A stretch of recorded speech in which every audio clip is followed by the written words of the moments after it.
보행 분석 검사.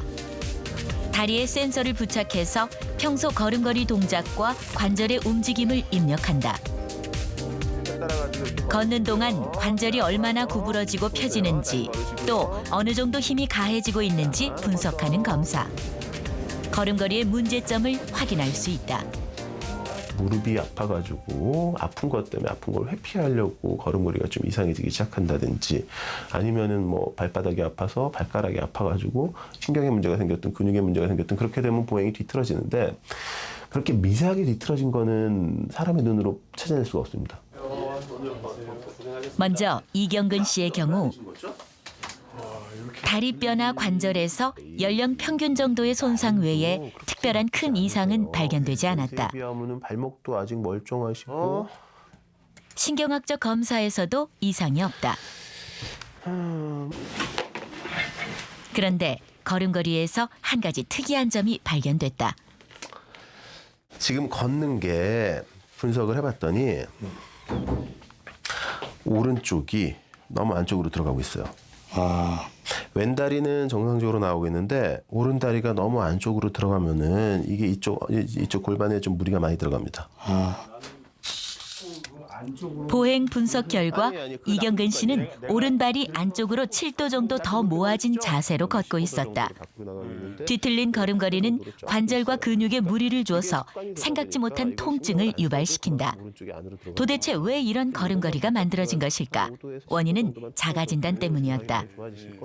자동차를 운전하고 다닐 때 장거리 운전도 많이 하니까 출장 다니고 뭐 엑셀을 밟으면서 바깥쪽으로 이렇게 많이 했기 때문에 내가 이쪽이 아픈가 보다 이렇게 해서 이걸 자꾸 의도적으로 안쪽으로 걸었어.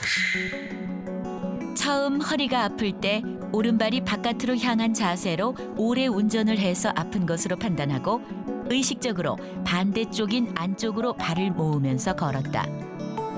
오른발이 이렇게 들어가면 안 되고요. 틀어진 보행 자세를 교정하기 위해서 바로잡는 걸음걸이 연습이 처방됐다. 아주 좋아요. 자, 붙이고. 오해가 시작된 허리 통증을 위해서는 척추 관절 교정에 도움이 되는 스트레칭 교육을 받았다. 주무시기 전에 2번. 원래 걷던 대로 알았죠? 윤은미 씨는 본인 걱정대로 안짱걸음이 문제다. 그런데 각도도 서로 달라 오른쪽에 더 심한 통증을 유발하고 있다. 아마 요것 때문에.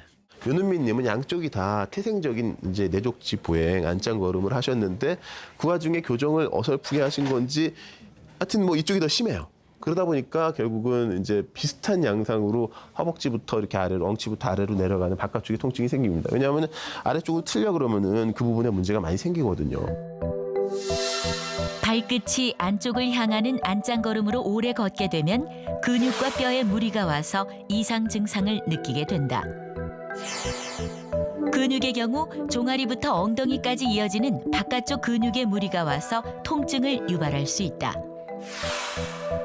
관절의 경우 부자연스러운 각도로 틀어져서 계속 움직이게 되면 뒤틀리고 변형될 수 있는데, 그 자세로 걷기 운동을 열심히 하면 상태가 악화되면서 무릎과 고관절, 척추 등의 심한 통증을 유발할 수 있다. 이렇게 걸을 때 이렇게. 윤은미 씨는 안짱걸음을 의식적으로 교정하는 팔자걸음 연습을 처방받았다. 일부러 그렇게 걸으시는 게 일부러. 나이를 먹어가면서 여러 원인으로 걸음걸이에 변화가 찾아온다. 통계에 따르면 노년층의 경우 걸음걸이 기능이 모두 감소하는 것으로 나타났다. 이런 변화의 원인에 대처하는 자가 처방은 오히려 독이 되는 경우가 많다. 독이 되는 걷기는 좀 전에 말씀드린 대로 어딘가에 자기가 문제가 있어가지고 걸음걸이가 조금씩 어긋났는데 그걸 모르고 계속 걷고 있어요. 점점 아파집니다. 그리고 뭐 주사 맞고 약 먹고 그리고 계속 걸음는데 도대체 왜 자기가 이렇게 나빠지는지 잘 모르고 그렇게 걷는 경우 있거든요. 독이 되는 걷기.